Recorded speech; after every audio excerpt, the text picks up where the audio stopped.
Assalamualaikum warahmatullahi wabarakatuh. Salam sejahtera untuk kita semuanya. Rahayu, rahayu, rahayu.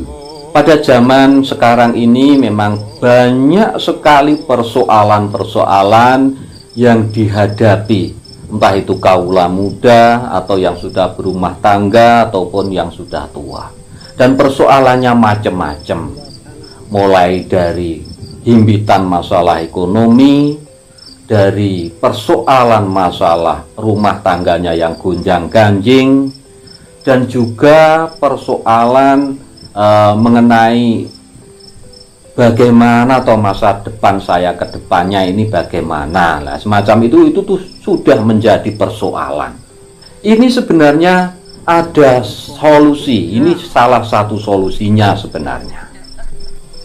Jadi orang Jawa itu sangat menjunjung tinggi yang namanya atau menghormati benar terhadap orang tuanya. Karena diibaratkan orang tua itu adalah Gusti Allah kang katon, yang artinya semua ridhonya Tuhan itu juga tergantung ridhonya orang tua, dan murkanya Tuhan itu juga tergantung sama murkanya orang tua, dan itu sangat dipercayai. Nah, kenapa kok bahasan kita membasuh kakinya orang tua? Dari dasar bahwa ridhonya Tuhan itu juga tergantung ridhonya orang tua, dan murkanya Tuhan adalah juga tergantung murkanya orang tua, maka ini yang kita lakukan. Artinya begini, ketika kita lahir di dunia ini, yang sebagai lantaran utama hadirnya kita adalah karena adanya orang tua. Kalau tidak ada orang tua, maka kita tidak akan ada di dunia ini. Jadi berkat dan rahmatnya Tuhan yang ada pada kita itu, dan hadirnya kita di dunia ini, itu adalah dilantarkan atau dengan perantara orang tua kita. Makanya ini ada cara supaya hidup kita ini ke depannya lebih sejahtera, lebih bahagia, dan rumah tangga kita juga lebih harmonis, dan ekonomi kita bisa semakin lancar. Ini ada caranya, yaitu membasuh kaki orang tua. Karena bisa diibaratkan surga berada di bawah telapak kaki itu orang tua kita. Ini adalah bahasa simbol bahwa kebahagiaan dan kenikmatan hidup ataupun kesejahteraan adalah tergantung kepada bakti kita terhadap orang tua. Bagaimana caranya supaya kita mendapatkan ridho dari orang tua kita? Nah, ini ada ritual.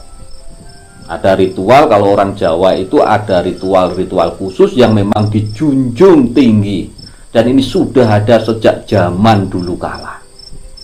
Jadi caranya begini, kita siapkan dulu borambenya, yaitu kembang setaman dan juga kembang telon. Ini juga mengandung filosofis bahwa kita ini harus menjaga hubungan baik dengan Tuhan yang Maha Kuasa.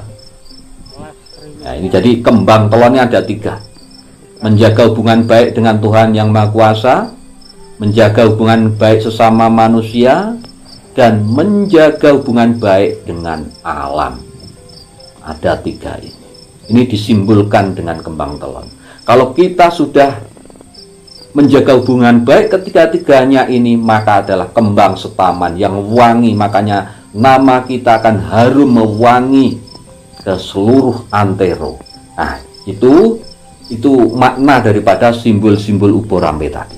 Jadi kita siapkan kembang telon, kembang setaman, kemudian kita taruh di ember, ya toh. Kita taruh di ember. Lah, kemudian dikasih air embernya. itu nanti orang tuane panjenengan dudukkan di kursi. Jadi bapak ibu duduk di kursi. Kemudian yang panjenengan lakukan itu yang pertama, ini dari bapak dulu juga bisa, dari ibu dulu juga bisa. Nah, ini dari ibu dulu. Jadi dari ibu, nanti kakinya ibu kita celupkan di ember tadi, atau kita basuh, kita cuci kakinya. Kemudian yang pertama yang harus kita lakukan adalah mohon atau menghaturkan sungkem bekti kepada orang tua. Ini yang pertama. Yang kedua adalah minta maaf kepada orang tua, karena bagaimanapun juga dari kecil sampai seusia sekarang panjenengan semuanya pasti entah besar entah kecil, entah disengaja atau tidak, panjenengan pasti punya salah terhadap orang tua. Makanya harus minta maaf kepada orang tua. Dan yang ketiga adalah mohon doa restu kepada orang tua agar hidup kula panjenengan itu mendapatkan ridho daripada Tuhan yang Maha Kuasa. Jadi yang pertama adalah mengaturkan sungkem bekti atau pujo bakti. Yang kedua mohon maaf, nyuwun pangapura. Yang ketiga mohon doa restu. Nah itu nanti terus dibasuh kakinya, kakinya ibu. Setelah itu ganti bapak. Sama. Jadi yang pertama sama bapak menghaturkan sungkem bekti, kemudian menghaturkan mohon ampun atau nyuwun pangapura, mohon maaf. Kemudian yang ketiga mohon doa restu. Nah, setelah itu, ya setelah selesai ritual itu, air bekas cucian daripada membasuh kaki orang tua itu tadi, kemudian kita gunakan untuk mandi. Jadi mandi keramas. Ya, mandi keramas semua bersih, pakai air tadi nanti ditambah dengan air yang baru. Kemudian sebelum mandi tadi kita niatkan yang pertama mandi untuk menghilangkan atau membersihkan jiwa dan raga kita. Itu niatnya. Yang kedua, supaya kita mendapatkan ridho daripada Tuhan yang Maha Kuasa. Jadi itu niatnya mandi itu tadi. Jadi membersihkan jiwa raga sama supaya Tuhan itu ridho kepada kita. Nah itu. Kalau panjenengan bisa melakukan hal ini 7 kali dalam setiap Jumat, minimal itu 7 kali, maka panjenengan akan mendapatkan hasil ataupun sesuatu yang luar biasa dalam hidupnya panjenengan. Delalah kersane Gusti Allah, rezekine panjenengan tuwambah lancar. Delalah kersane Gusti Allah, keluargane panjenengan juga tambah harmonis, kesehatannya juga tambah bagus, kehidupannya panjenengan lebih sejahtera dan bahagia. Itu di dunia bahkan mungkin sampai ke akhirat nanti. Inilah hebatnya atau ampuhnya kalau kita mau membasuh kaki kedua orang tua.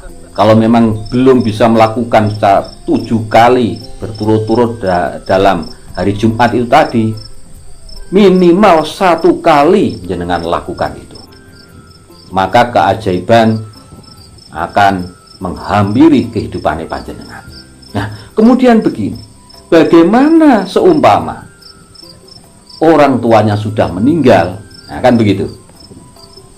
Kalau orang tuanya sudah meninggal, caranya adalah kita ziarah di makamnya orang tua.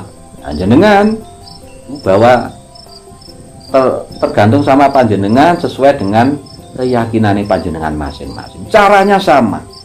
Yang pertama niatan ziarah itu tadi adalah 1. Menghaturkan sungkem bekti. Yang kedua mohon ampun atau mohon maaf kepada orang tua. Yang ketiga mohon doa restu kepada orang tua. Setelah itu baru panjenengan membacakan ayat-ayat untuk mendoakan orang tuane panjenengan. Itu sesuai dengan keyakinane panjenengan masing-masing. Itu minimal kalau bisa 7 kali berturut-turut. Itu bisa Kamis sore juga bisa, setelah asar juga bisa, atau hari Jumat pun bisa, antara jam 10, 11 atau sebelum jam 12 atau sebelum beduk duhur, itu bisa, dan itu lebih bagus. Jadi itu bahasan kita kali ini. Mudah-mudahan kula panjenengan dan keluarga kula panjenengan semuanya tidak akan pernah melupakan jasa-jasa orang tua kita. Mudah-mudahan kita menjadi anak yang berbakti kepada orang tua, dan mudah-mudahan hidup kula panjenengan, keluarga kula panjenengan, anak turun kula panjenengan mendapatkan berkah dan rahmatnya Tuhan yang Maha Kuasa. Demikian bahasan kita kali ini, mudah-mudahan bermanfaat untuk kita semuanya. Dan bagi sedulur-sedulur yang sudah menonton video ini, monggo tinggalkan komentar panjenengan di kolom komentar. Sekali lagi terima kasih. Wassalamualaikum warahmatullahi wabarakatuh.